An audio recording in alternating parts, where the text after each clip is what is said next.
بلند کر صلوات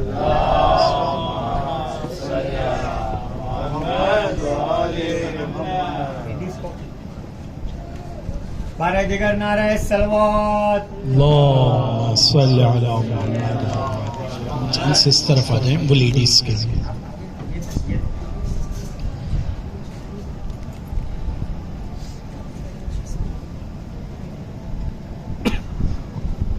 اعوذ باللہ من الشیطان الرجیم. بسم اللہ الرحمن الرحیم.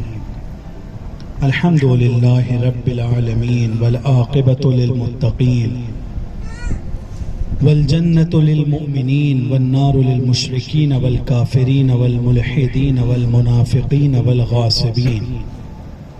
ثم الصلاة والسلام والتحیۃ والاکرام على اشرف الانبیاء والمرسلین خاتم النبیین شفیع المذنبین ابی القاسم المصطفى محمد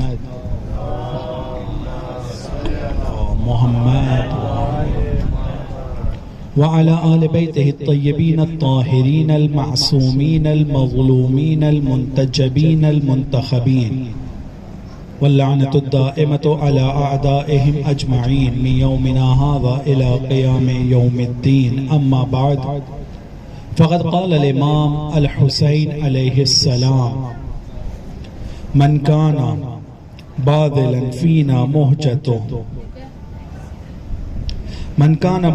فينا مهجته وموطنا على لقاء الله نفسه فليرحل معنا فإني راحل مصبحا إن شاء الله تعالى. ایک صلوات پڑھیں بر محمد و آل محمد.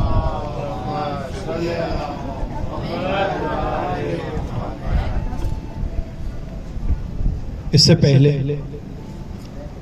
کہ میں وہ پوائنٹس اور نکات جو تیار کر کے آیا ہوں آپ کی خدمت میں بیان کروں، یہ ایک اہم جملہ امام حسین علیہ السلام کا، کہ جس میں امام حسین علیہ السلام ارشاد فرماتے ہیں اس وقت جب وہ مکے سے نکل رہے تھے، جس وقت انہوں نے اپنے حج کو عمرے سے بدل دیا تھا، اور ظالموں کی ایک ٹیم، ایک گروہ وہ کربلا پہنچا تھا امام حسین علیہ السلام کو احرام کے لباس میں شہید کرنے کے لیے. جس چیز کو امام حسین علیہ السلام نے سمجھ لیا تھا اور جان لیا تھا، تو انہوں نے کہا کہ مکے کی حفاظت اسی بات میں ہے، اور اس کی امن اور اس کا احترام اس بات میں ہے کہ میں یہاں سے نکل جاؤں تاکہ یہاں پر کسی طرح کا خون بہایا نہ جائے. امام نے مکے میں خون نہ بہانے کی نیت سے، نہ بہنے کی نیت سے اپنے حج کو عمرے میں بدلا. اور جس وقت یہ فیصلہ کرتے ہیں کہ میں اپنے حج کو عمرے میں بدل رہا ہوں، تو ارشاد فرماتے ہیں: من کانا فیکم، تم میں سے کوئی بھی شخص باذلاً فینا محجت، جو یہ چاہتا ہے کہ ہمارے ساتھ ہمارے لیے اپنے خون کو بہانے کے لیے تیار ہے. تم میں سے توجہ کیجئے گا کہ جو شخص بھی ہمارے لیے اور ہمارے ساتھ میں اپنے خون کو بہانے کے لیے تیار ہے، اور جو بھی شخص تم میں سے خدا سے ملاقات کے لیے اور اس مقصد تک کے جانے کے لیے تیار ہے، تو سن لو، فَلْيَرْحَلْ مَعَنَا، اس کو چاہیے کہ اب وہ ہمارے ساتھ چلے، کیونکہ میں حسین کل صبح انشاءاللہ مکے سے نکل رہا ہوں. بہت ہی صاف، بہت ہی واضح الفاظ میں اپنے راستے کو بیان کر رہے ہیں کہ میرے راستے میں دو چیزیں ہیں. پہلی چیز خون بہانا ہے، جو بھی میرے ساتھ آئے گا خون بہانا ہے. کسی لالچ یا کسی اور چیز کو آفر نہیں ہے کہ اگر تم میرے ساتھ آؤ گے تو جنت ملے گی، مثلا کہہ سکتے تو انہوں نے دوسری جگہ کہا ہے، لیکن اس وقت کہ جب پوری طرح سے اپنے موقف کو بیان کر رہے ہیں، اپنی طرف دعوت دے رہے ہیں، تو سامنے والے کو کسی دھوکے میں نہیں رکھ رہے ہیں کہ آج ان کو جنت کہہ دیں گے، آج ان کو آرام کہہ دیں گے، آج ان کو کسی ایک لیگزری زندگی کی وعدہ کر دیں گے اور ان کو اپنی طرف لے لیں گے اور بعد میں کہیں گے کہ ہاں یہ تو ہو گیا، یہ تو مشکل ہو گئی. نہیں، پہلا جملہ ہے کہ تم میں سے جو شخص بھی ہمارے لیے اور ہمارے راستے پر خون بہانا چاہتا ہے، اور جس کو یہ جرأت ہے، جس میں یہ ہمت ہے، وہ شخص. اور دوسری چیز جو بیان کرتے ہیں کہ تم میں سے جو شخص بھی خدا سے ملاقات کرنا چاہتا ہے، وہ اس بات کو سن لے کہ میں حسین کل صبح مکے سے نکل رہا ہوں اور میں اب مکہ چھوڑ کر جا رہا ہوں. اس جملے کے ضمن میں انشاءاللہ آنے والی جتنی بھی مجلسیں ہوں گی، میں آپ لوگوں کی خدمت میں کچھ نکات بیان کروں گا. آج سب سے پہلا انشاءاللہ سلسلے وار ہوگی، آپ سب سے وقت پر آنے کی بھی گزارش ہوگی. کچھ نکات کو بیان کرنا چاہتا ہوں مقدمے کی صورت میں، تاکہ آنے والی مجلسوں میں بھی ہم لوگ ایک دوسرے سے گفتگو کے ذریعے سے اور سمجھنے اور سمجھانے کے ذریعے سے آپ لوگوں سے اس درخواست کے ساتھ میں کہ عام طور پر جو مجلسیں ہوتی ہیں اس میں اگر ہمیں کچھ سمجھ میں آ گیا تو بہتر، نہیں سمجھ میں آتا ہے تو عموماً سوال نہیں پوچھا جاتا ہے. لیکن آپ سب سے گزارش رہے گی کہ اگر آپ لوگوں کے ذہن میں کوئی کنفیوژن میری بات میں رہ جاتا ہے یا کچھ واضح نہیں ہوتا ہے یا کسی ایک پوائنٹ کے بارے میں آپ کے ذہن میں سوال آتا ہے کہ بھئی اس کا ریفرنس ملنا چاہیے ہم کو، تو آپ لوگ پوری طرح سے اس بات کے لیے اپنے آپ کو آسان فیل کریں اور فری ایک طرح سے فیل کریں کہ آپ لوگ کو اگر کوئی بھی سوال ہے تو آپ دریافت کیجئے گا. اگر پتا ہوگا تو بتا دوں گا اور اگر نہیں پتا ہوگا تو معلوم کر کے بتانے کی کوشش کروں گا. یہ ادعا نہیں ہے کہ ہم سب کچھ جانتے ہیں، اور یہ ادعا بھی نہیں ہے کہ ہم سے کوئی غلطی نہیں ہوتی ہے. نہ ہم سب کچھ جانتے ہیں اور نہ ہم ایسے ہیں کہ جس سے کوئی غلطی نہ ہو. ممکن ہے کہ کبھی کچھ ایسی بات بیان ہو جائے جس کا کوئی آتھینٹک یا ریفرنس نہ ہو، تو آپ لوگوں کے پوچھنے کے ذریعے سے میں بھی کوشش کروں گا اور ہم لوگ سب مل کر یہ اپنے سفر کو، کربلا کے سفر کو کامیاب بنانے کی کوشش کریں گے. ایک صلوات پر محمد والے.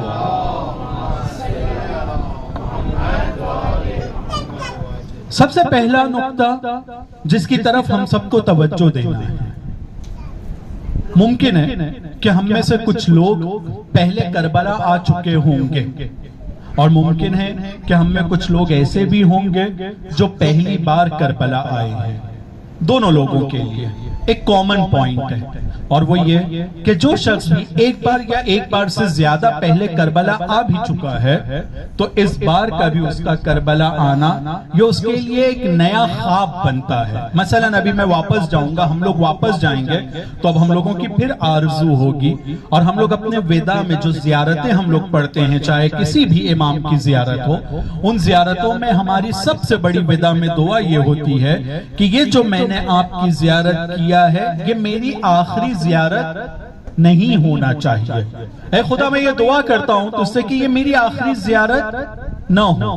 اگر میں زندہ رہا تو مجھے یہاں پر دوبارہ ان کی زیارت کی توفیق نصیب کرنا، اور اگر میں مر جاتا ہوں تو مجھے مرنے کے بعد قبر میں اور قبر کے بعد کے مراحل میں ان کی زیارت نصیب کرنا.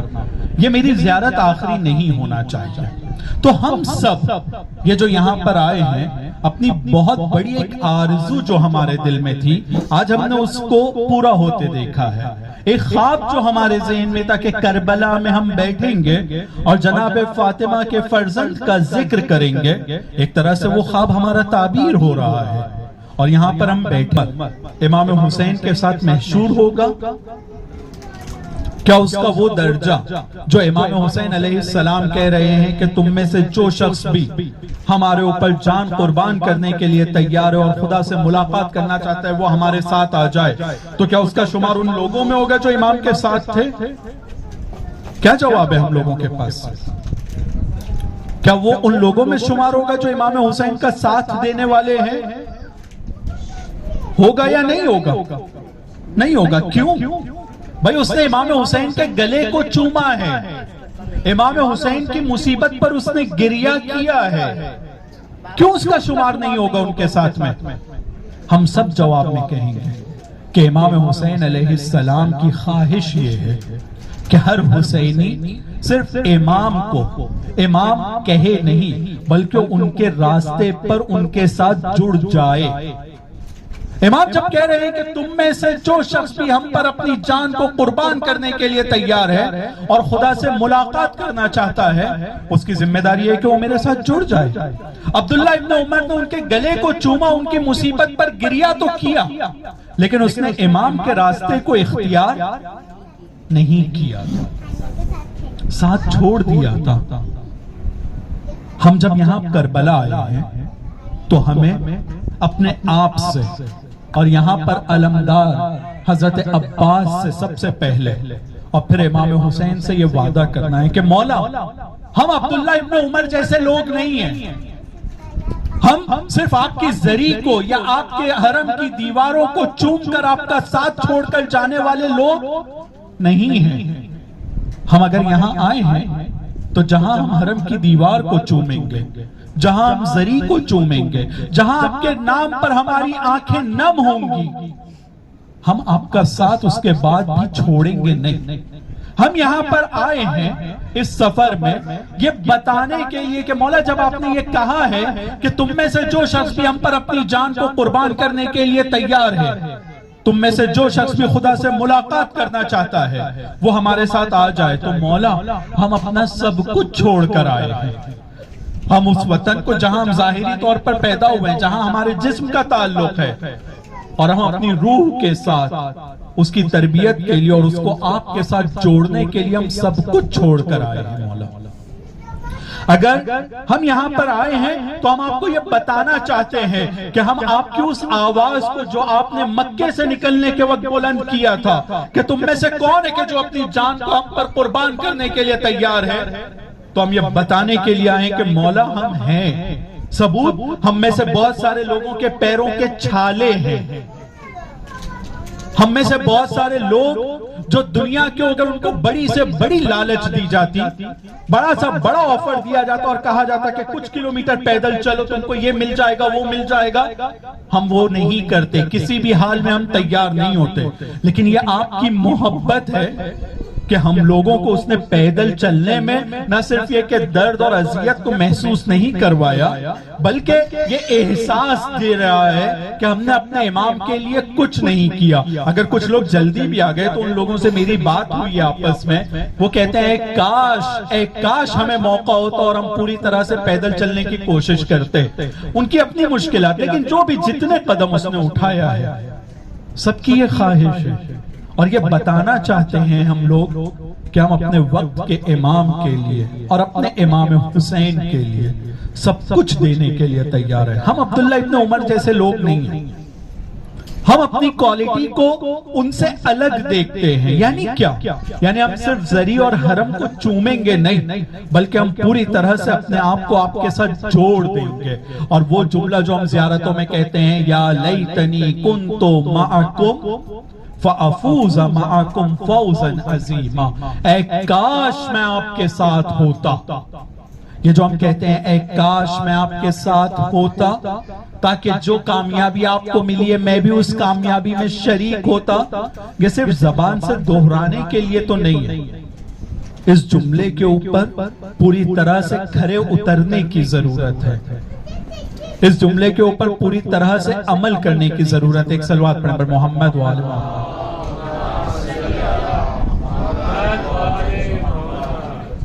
اور ایک صلوات پڑھیں پر محمد و آل محمد۔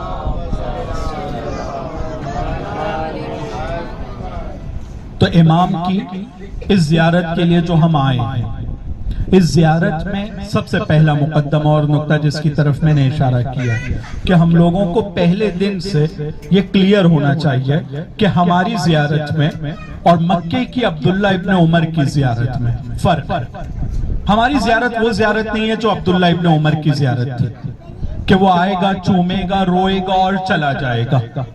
ہماری زیارت ہے کہ ہم آئیں گے، روئیں گے، چومیں گے اور ہمیشہ کے لیے اپنے آپ کو اپنے وقت کے امام سے جوڑ دیں گے۔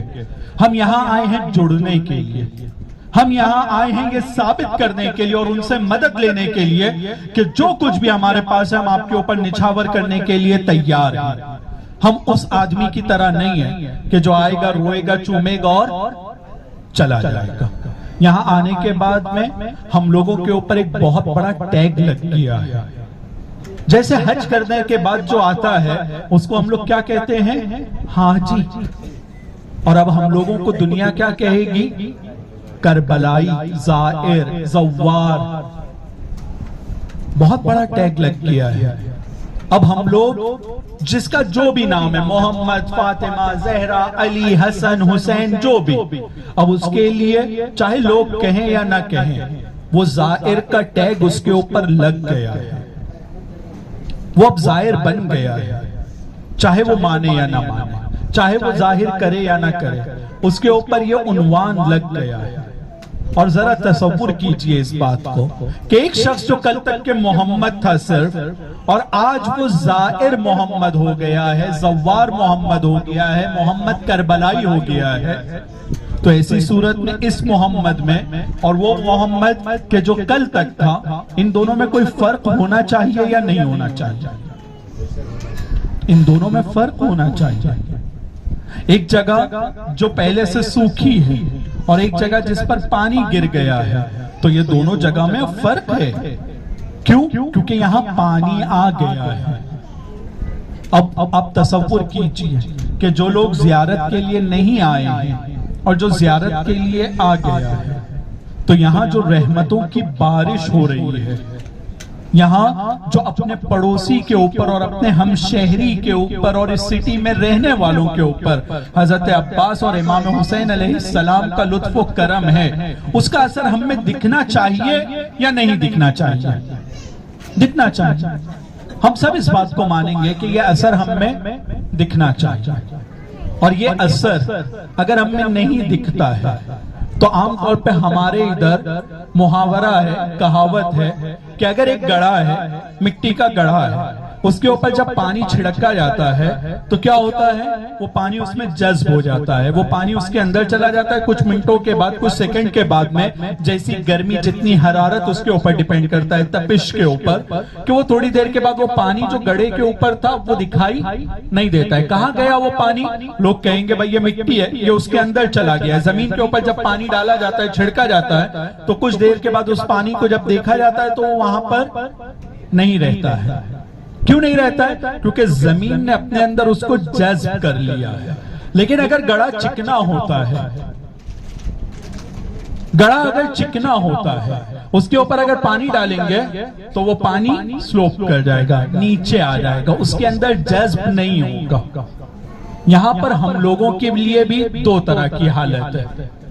ہم لوگ اس بات پر یقین رکھتے ہیں کہ ان کی طرف سے دینے میں کوئی کمی نہیں ہے، ان کی طرف سے دینے میں کوئی کمی نہیں ہے. ہم کو یہ دیکھنا ہوگا کہ ہمارا یہ دل، ہمارا یہ نفس ان کی طرف سے آنے والی چیزوں کو کتنا یعنی کتنا قبول کرنے کے لیے اور ایکسپٹ کرنے کے لیے تیار ہے. ان کی طرف سے پرابلم نہیں ہے.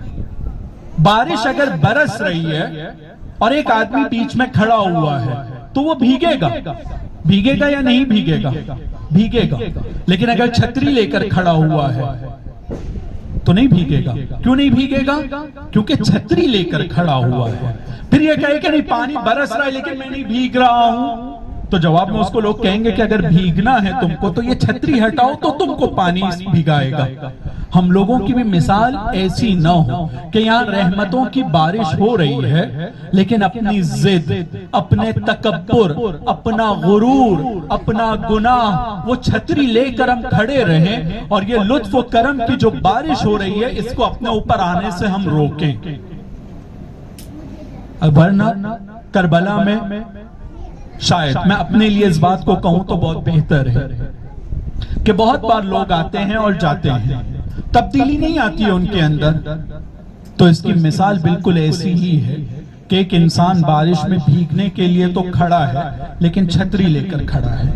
کربلا میں وہ یہ چاہتا ہے کہ امام حسین کی رحمت اور ان کے ذریعے سے جو لطف و کرم کی برسات ہے وہ اپنے لیے حاصل تو کرے، لیکن اس حاصل کرنے کے لیے گناہوں کی اس نے چھتری ایسے بنا لیا ہے جس کی وجہ سے وہ حاصل نہیں کر پا رہا ہے. تو ہم لوگوں کو یہ ایک تبدیلی بھی اپنے اندر لانا ہوگی کہ اگر کوئی بھی بیریئر، کوئی بھی رکاوٹ ہمارے اور امام حسین کے درمیان ہے تو اس کو توڑنا ہماری ذمہ داری ہے. ہاں مدد ان سے مانگنا ہے کہ آپ ہماری مدد کیجئے. ہم سب جانتے ہیں اس بات کو، سب اپنے گریبان میں جھانک کر یہ بات بہتر سمجھ سکتے ہیں کہ ہم لوگ کتنے گناہگار ہیں. میں اپنے لیے سب سے پہلے اور پھر سب اپنے اپنے بارے میں یہ فیصلہ کر سکتے ہیں کہ اس شخص کو کہ جو زندگی کے مختلف مرحلوں میں امام حسین کو صرف اس وقت یاد کرتا ہے جب کسی مشکل میں پھنستا ہے، جب اس کو کہیں کوئی حل اور سولوشن اپنے کام کا نہیں دکھتا ہے تو وہ امام حسین کو یاد کرتا ہے. ورنہ امام حسین کو یاد بھی نہیں کرتے ہیں، خدا کو بھی یاد نہیں کرتے ہیں. کب یاد کرتے ہیں؟ جب پھنس جاتے ہیں کہیں. لیکن اس کے باوجود انہوں نے ہم پر یہ لطف و کرم کیا کہ ہم کو یہاں پر بلایا، ہم کو یہاں آنے کا موقع دیا انہوں نے. اس کے باوجود کہ ہم ان کو یاد نہیں کرتے ہیں جیسے یاد کرنا چاہیے.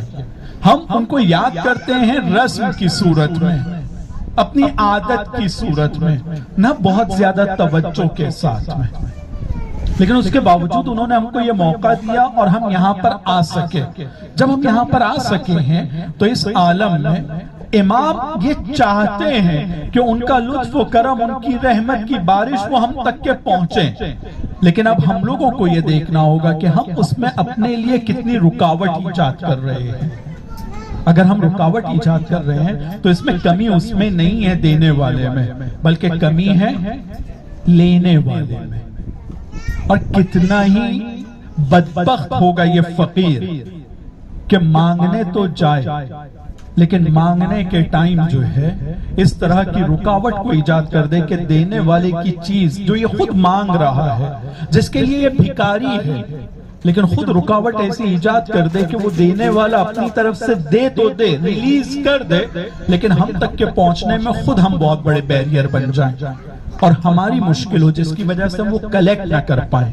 اور یہ امام حسین علیہ السلام کی زیارت میں ہمارے علماء کہتے ہیں کہ عام طور پر امام حسین علیہ السلام کی زیارت میں جو زائرین سے کوتاہی ہو جاتی ہے وہ یہ ایک نقطہ ہے کہ یہ امام حسین سے مانگتے ہیں، حضرت عباس سے مانگتے ہیں، امام علی سے مانگتے ہیں، لیکن وہ بیریئر جو رکاوٹ بنتا ہے چیزوں کے پہنچنے میں اس کی طرف توجہ نہیں دے پاتے ہیں. اور پھر کہتے ہیں ہماری دعا قبول کیوں نہیں ہو رہی ہے، ہماری آواز سنی کیوں نہیں جا رہی ہے، ہمارے حالات میں تبدیلی کیوں نہیں آ رہی ہے. اس بات سے غافل کہ ہم خود ہیں کہ جو اپنے حالات کو بدلنا نہیں چاہتے ہیں. ایک صلوات پر نبی محمد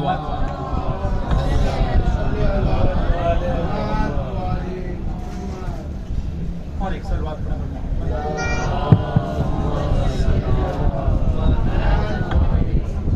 اب ان دو نقطوں کے ساتھ میں، دو اہم مقدموں کے ساتھ میں ہم اپنی بات کی طرف آگے بڑھتے ہیں.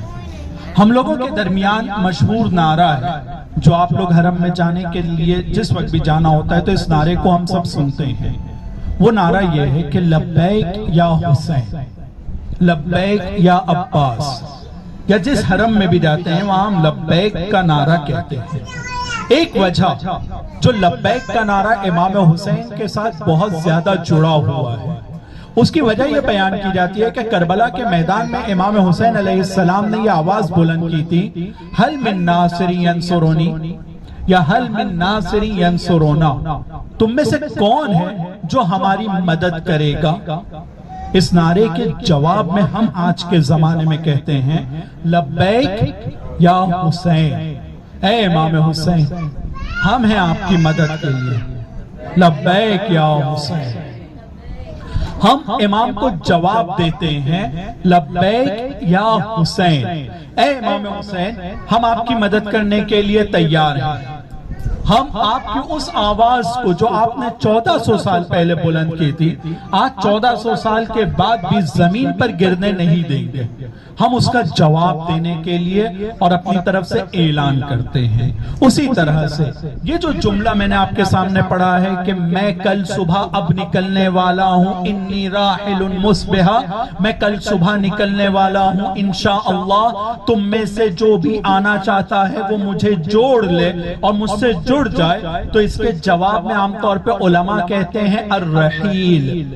وہاں کہتے ہیں لبیک یا حسین، اور یہاں پر کہتے ہیں الرحیل. اے امام حسین میں آپ کے ساتھ چلنے کے لیے تیار ہوں. الرحیل انا الرحیل، میں آپ کے ساتھ چلنے کے لیے تیار ہوں.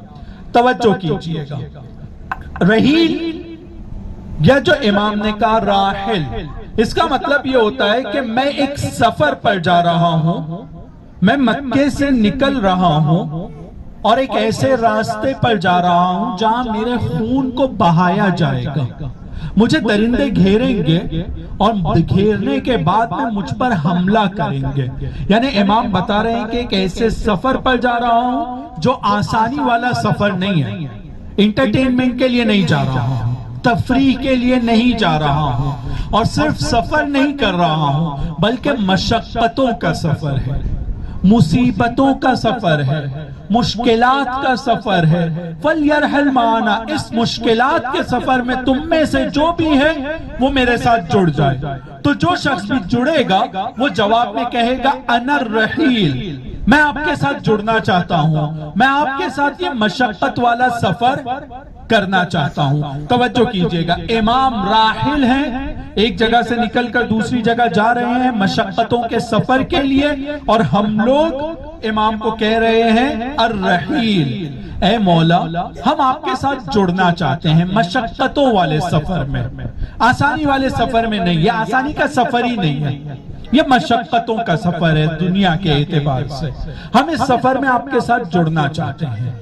یہ جو ہم کہتے ہیں کہ ہم آپ کے ساتھ جڑنا چاہتے ہیں یعنی الرحیل. اب ہم لوگ ایک طریقے سے اپنے آپ کو کربلا میں آنے کے بعد یہ کہہ سکتے ہیں، امام کی زیارت کے اوپر جانے کے بعد امام کی زری کو پکڑ کر یہ کہہ سکتے ہیں انا الرحیل، اے مولا مکے میں جو آپ نے آواز بلند کی تھی کہ فَلْيَرْحَلْ مَعَنَا، تم ہمارے ساتھ جڑ جاؤ، تم ہمارے ساتھ آ جاؤ، تو آج 1400 سال کے بعد ہم آپ کو یہ کہہ رہے ہیں انا الرحیل، میں آپ کے ساتھ جڑ گیا ہوں، یہ مشقتوں والا سفر میں آپ کے ساتھ آنا چاہتا ہوں. ایک صلوات پڑھیں پر محمد و آل محمد،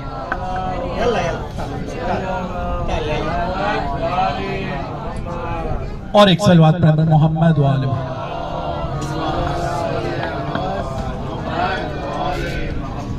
تو انا الرحیل، انا الرحیل یعنی میں مشقتوں والے سفر میں آپ کے ساتھ آنا چاہتا ہوں، جڑنا چاہتا ہوں. یہ جو مشقتوں والے سفر میں جڑنے کے لیے ہم یہاں پر آئے ہیں اور اب کہہ رہے ہیں انا الرحیل، تو اب اس کے اوپر توجہ کی ضرورت ہے اور یہاں پر میں اپنی بات کو تمام کروں گا انشاءاللہ. کل رات یا اس کے بعد جب بھی ہم لوگوں کو موقع ملے گا آپ سب سے ایک مرتبہ پھر گزارش کرتے ہوئے کہ وقت کا خیال رکھتے ہوئے اگر ہم لوگ جمع ہوں تو امام حسین علیہ السلام کے ان جملات کے اوپر ہم لوگ آپس میں گفتگو کر سکتے ہیں. اب جب یہ مشقتوں والا سفر ہے جس میں ہم آ کر اب یہ اعلان کر رہے ہیں انا الرحیل، میں یہاں پر آپ کو جوڑنا چاہتا ہوں، اپنے آپ کو آپ سے جوڑنا چاہتا ہوں اور اس سفر میں آپ کے ساتھ رہنا چاہتا ہوں. تو اب یہ سفر کتنی مشقتوں والا ہے توجہ کیجئے گا. مشقتیں کس طرح کی ہیں؟ امام حسین علیہ السلام کے جن کے صدقے میں، ایک صلوات پڑھیں مل جل کر،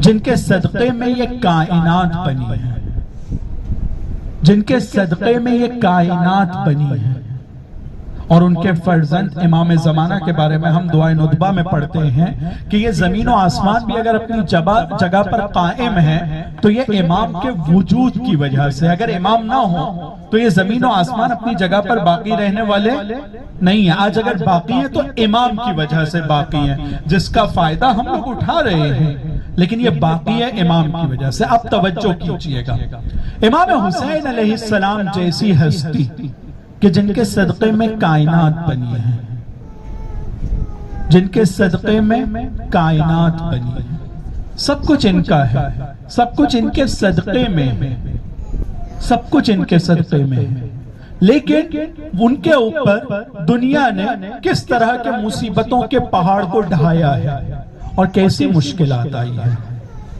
ذرا تصور کیجئے، صرف تصور کیجئے کہ ایک شخص جس کے صدقے میں یہ کائنات ہے وہ اس طرح کی بات کو کہے کہ میں ایک ایسے راستے پر جا رہا ہوں جہاں میری قبر کھودی جائے گی، جہاں پر درندے مجھے گھیر کر ماریں گے۔ کون کہہ رہا ہے؟ جس کے صدقے میں دنیا بنی ہے۔ کتنی سخت بات ہے، کتنا عجیب جملہ ہے۔ ہم میں سے اگر کسی کے 2 کانٹیکٹ ہوتے ہیں نا تو ہم لوگ اپنے کانٹیکٹ کو یوز کرنا شروع کر دیتے ہیں کہ یہ جو میرے اوپر اگر کوئی پرابلم آ سکتا ہے، کوئی مسئلہ آ سکتا ہے تو اس کے ذریعے سے سولو ہو جائے۔ یہاں سب کچھ ان کے لیے ہتھیلی سے زیادہ واضح ہے۔ یہ جو چاہیں گے، جیسے چاہیں گے وہ یہ کام کر سکتے ہیں، لیکن نہیں، وہ کسی وجہ سے ان درندوں کے درمیان جا رہے ہیں، وہ کسی وجہ سے سختی کی طرف جا رہے ہیں۔ اس نقطے کی طرف توجہ کیجئے گا میرے تمام بھائیوں اور بہنوں سے گزارش ہے کہ میں مثال کے طور پر کہتا ہوں، ممکن ہے کہ پرانے جو میرے دوست ہیں یہاں پر موجود، انہوں نے یا پرانے ظاہر جو اس سے پہلے ساتھ میں رہ چکے انہوں نے اس مثال کو سنا ہوگا، اور وہ یہ کہ فرض کیجئے کہ ایک شخص میرے پاس آتا ہے اور مجھ سے کہتا ہے کہ 100 روپے دو مجھے۔ میں کہتا ہوں کہ نہیں دوں گا۔ وہ کہتا ہے اگر نہیں دو گے، اپنی جیب سے چاقو نکالتا ہے اور چاقو نکال کر مجھے دھمکی دیتا ہے کہ اگر تم 100 روپے نہیں دو گے تو یہ چاقو سے میں تم پر حملہ کر دوں گا۔ میں اس کو پلٹ کر کہوں کہ نہیں، تم کو مارنا ہے تو مجھے مار دو، لیکن 100 روپے میں تم کو نہیں دوں گا۔ فرض کیجئے کہ اس نے مجھے مار دیا اور میں نے اس کو 100 روپے نہیں دیا۔ جس کو بھی یہ واقعہ پتا چلے گا کہ محمد کو اس لیے چاقو پڑی کیونکہ وہ 100 روپیہ نہیں دے رہا تھا، 100 روپیہ نہیں دینا چاہ رہا تھا، تو اگر آپ لوگوں کو یہ واقعہ پتا چلے گا آپ لوگ کیا کہیں گے کہ بڑی بے وقوفی کی بات ہے، یہ تو جان سے زیادہ تھوڑی اہمیت ہے 100 روپے کی۔ 100 روپیہ دے دیتا اور اپنی جان کو بچا لیتا، اپنے بدن کی حفاظت کرتا۔ کیوں آپ لوگ ایسا کہیں گے کہ یہ بے وقوف ہے؟ کیونکہ 100 روپے کی قیمت کم ہے اور جان کی اور بدن کی قیمت اس سے زیادہ ہے۔ اگر جان اور بدن کی حفاظت ہو جائے گی تو 100 روپے تو بعد میں بھی مل جائیں گے کہیں سے۔ سب لوگ یہی کہیں گے نا، سب کا جواب یہی ہوگا نا کہ یہ بے وقوف ہے۔ اب آپ توجہ کیجئے، آپ کیا کہیں گے؟ ارشاد فرمائیں۔ جواب تو یہ ہے کہ حق و باطل کا کیا راستہ ہے، وہ کیا ہے؟ ہاں میں آ رہا ہوں اس کی طرف، لیکن عام مثال میں زندگی کے اس میں ایک آدمی اسی طرح سے اگر دادا گیری کرتے ہوئے بھی مانگتا ہے تو دادا گیری، بھائی گیری، جو بھی آپ اس کو کہیں، اس وقت جو راستہ اور سولوشن ہے وہ یہی ہے کہ بھئی اس وقت تھوڑی دیر کے لیے نپٹ لو یہاں پر، اس سے بچ جاؤ اور پھر بعد میں حق و باطل کی لڑائی اپنی ٹیم کے ساتھ آ کر اس سے لڑ لوں گا، لیکن ابھی اپنے آپ کو بچا لوں، ابھی نکل جاؤں پھر اس کو سبق سکھاؤں گا، لیکن اس وقت 100 روپے میں دے دوں گا تاکہ میں اپنی جان کو اور اپنے بدن کو بچاؤں۔ لیکن چونکہ میرے پاس کوئی اسلحہ نہیں ہے، کوئی ہتھیار نہیں ہے، میرے ساتھی نہیں ہے ابھی میرے ساتھ، تو ایسی صورت میں مجھے اس کے ساتھ ٹکر لینے کے لیے سب کہیں گے کہ بے وقوفی، اس کے پاس ہتھیار تھا اور تم نے 100 روپے کے لیے دے دیتے اور بعد میں آ جاتے۔ اب ذرا یہ مثال کے ساتھ میں امام حسین کی طرف آئیے۔ امام کو پتا ہے کہ میں کہاں جا رہا ہوں، کہاں جا رہا ہوں؟ جہاں مجھے مارا جائے گا۔ کہاں جا رہا ہوں؟ جہاں میری قبر کھود رہی ہے، جہاں مجھے دفنایا جائے گا، اور پھر اپنی مصیبت کو بیان کرتے ہیں اور اس کی طرف جا رہے ہیں۔ اس کا مطلب یہ ہے کہ امام کی جان سے زیادہ کوئی قیمتی چیز تھی جس کے لیے امام کربلا کی طرف جا رہے تھے، جاننے کے باوجود بھی جان سے زیادہ قیمتی کوئی چیز تھی۔ علی اکبر کے سینے سے زیادہ قیمتی کوئی چیز ہے جس کو بچانے کے لیے امام کربلا آیا ہے۔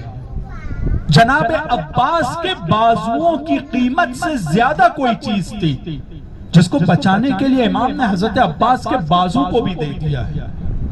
علی اصغر کے گلے سے زیادہ قیمتی کوئی چیز تھی جس کے لیے امام نے علی اصغر کے گلے کو بھی دے دیا ہے۔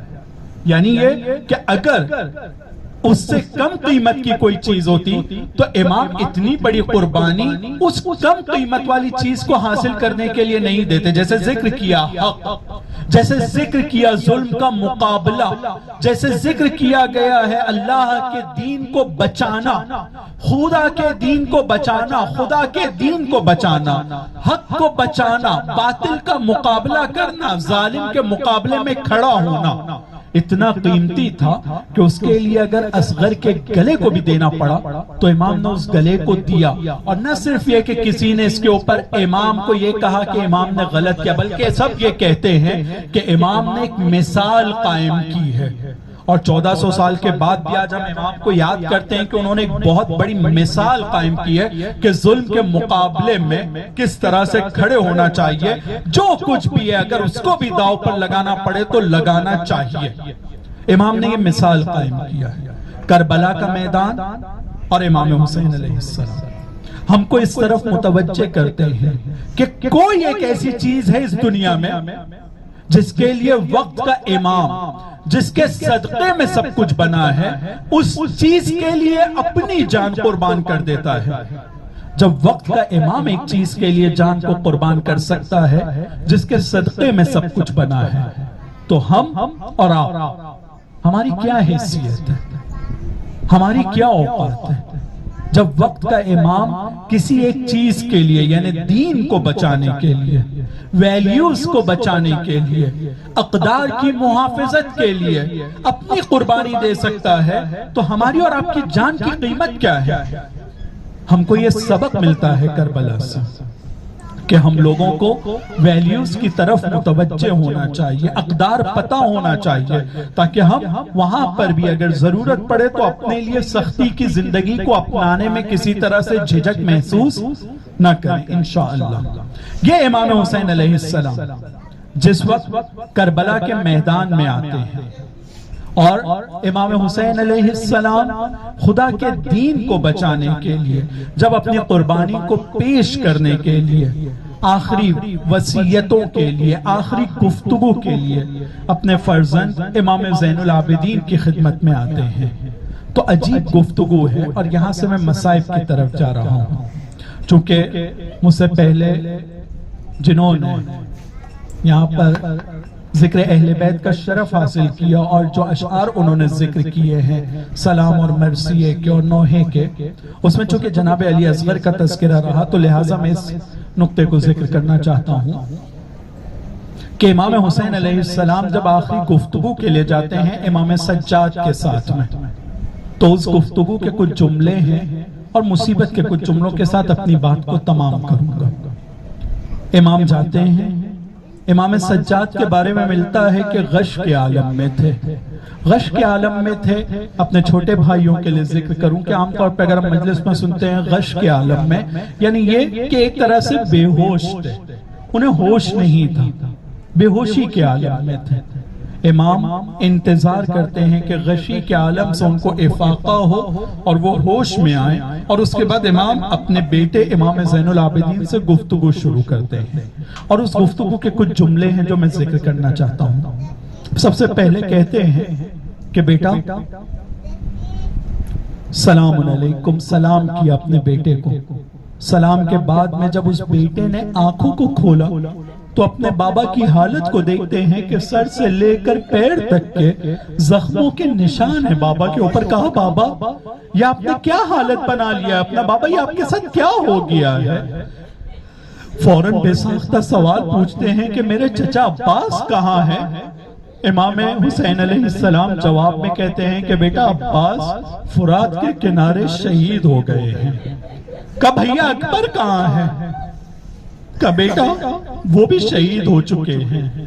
بس یہ دو شہیدوں کے بعد میں امام کے بارے میں ملتا ہے کہ امام نے بات کو مختصر کرتے ہوئے کہا کہ زین العابدین اے میرے بیٹے تم بس اس بات کو جان لو کہ مردوں میں میرے اور تمہارے علاوہ اب کوئی نہیں بچا ہے، اب کوئی نہیں بچا ہے. اور میں اب تمہارے پاس آیا ہوں تاکہ تم کو یہ بتاؤں کہ میں بھی مقتل کی طرف جا رہا ہوں. امام زین العابدین کے بارے میں ملتا ہے کہ وہ لرزتے ہوئے پیروں سے، کانپتے ہوئے ہاتھوں سے اپنے عصا کو پکڑنے کی کوشش کرتے ہیں، کھڑے ہونے کی کوشش کرتے ہیں۔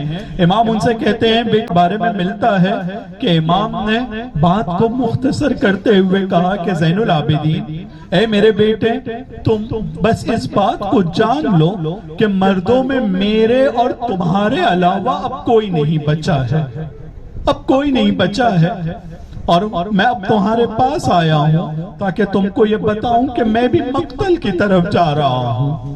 امام زین العابدین کے بارے میں ملتا ہے کہ وہ لرزتے ہوئے پیروں سے، کانپتے ہوئے ہاتھوں سے اپنے عصا کو پکڑنے کی کوشش کرتے ہیں، کھڑے ہونے کی کوشش کرتے ہیں۔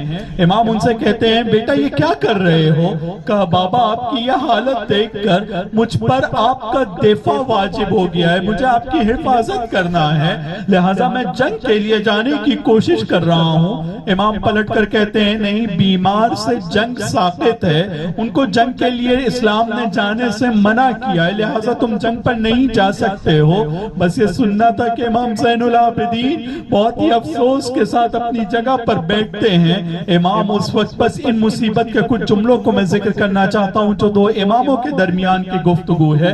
امام اپنی وصیتوں کو بیان کرتے ہیں، امامت کی جو امانت ہے امام زین العابدین کے حوالے کرتے ہیں اور کہتے ہیں کہ اے میرے بیٹے، جب بھی تم مدینے پلٹ کر جانا، میرے شیعوں کو میرا سلام کہنا اور ان کو کہنا، لیتکم فی یوم عاشوراء جمیعا تنظرونی، اے کاش تم کربل کے میدان میں ہوتے اور تم سب دیکھتے کیف استسقی لطفلی، میں اپنے چھوٹے سے بچے کے لیے کس طرح سے پانی مانگ رہا تھا، فابوا ان یرحمونی، اور ان لوگوں نے پانی دینے سے انکار کیا ہے۔ ہاں عزادارو، امام حسین پر کربلا کے میدان میں بہت ساری مصیبتیں آئی ہیں، لیکن جب اپنے بیٹے سے گفتگو کر رہے ہیں تو اس مصیبت کو خاص طور پر بیان کرتے ہیں، اور کربل کے میدان میں امام حسین نے اپنے شیعوں کو یاد کیا ہے اس مصیبت پر۔ بس اس مصیبت کے لیے خاص طور پہ آپ سے گزارش ہے کہ تصور کیجئے گا،